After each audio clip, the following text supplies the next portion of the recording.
अरे वाह! आज तक तो मैंने श्रीराम सुपर किसान की प्रगति और समृद्धि के बारे में सिर्फ सुना था। आज तो देख भी लिया। अरे दिलखुश भाई, बड़े दिनों बाद आज कैसे आना हुआ? बस श्रीराम सुपर किसान भाई, आपकी प्रगति की चर्चा बाकी किसान भाइयों से सुन रहा था। मेरी अपनी गेहूं की खेती में भी वो बात नहीं बन रही, तो सोचा आपसे मिलके अपनी समस्या का कोई हल निकालूं और आपकी सफलता का राज जानूं। अरे दिलखुश भाई, ये कोई राज नहीं है। ये तो बस नतीजा है सही बीज चुनने का और समझदारी से खेती कर आमदनी बढ़ाने का। श्रीराम सुपर किसान भाई, मैं भी कई वर्षों से गेहूं की खेती करता आया हूं।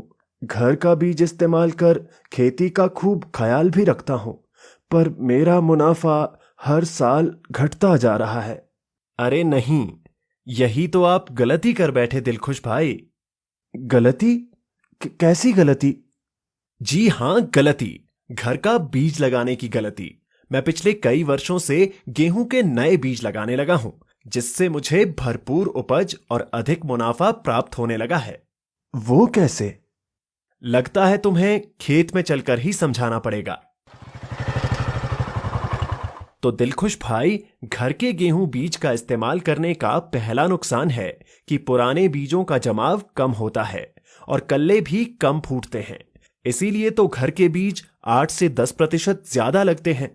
यानी अगर 1 एकड़ के लिए 50 किलो घर का बीज लगेगा, वहीं 40 किलो श्रीराम का नया गेहूं बीज काफी होगा।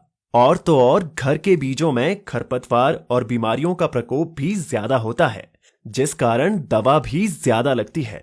इसी वजह से प्रति एकड़ 400 से 500 रुपए का खर्चा बढ़ जाता है जी। अब जानो एक और पते की बात। घर के बीजों से उत्पादन में 1.5 से 2 क्विंटल प्रति एकड़ की गिरावट आ सकती है। साथ ही साथ घर के बीज में असमान दाने प्राप्त होने से मंडी में भी भाव कम मिलता है। कुल मिला के घर का बीज लगाने में खर्चे हैं ज्यादा और मुनाफा हो आधा। अगर आप गणित समझेंगे तो जानेंगे कि घर के बीज लगाने से आप 800 रुपए तो बचा लेंगे, लेकिन आप 7,700 रुपए प्रति एकड़ का अतिरिक्त मुनाफा कमाने का मौका गंवा देंगे। आपने तो मेरी आंखें खोल दी। ये तो सरल और फायदे का सौदा है। अब से मैं भी श्रीराम का नया गेहूं बीज ही इस्तेमाल करूंगा।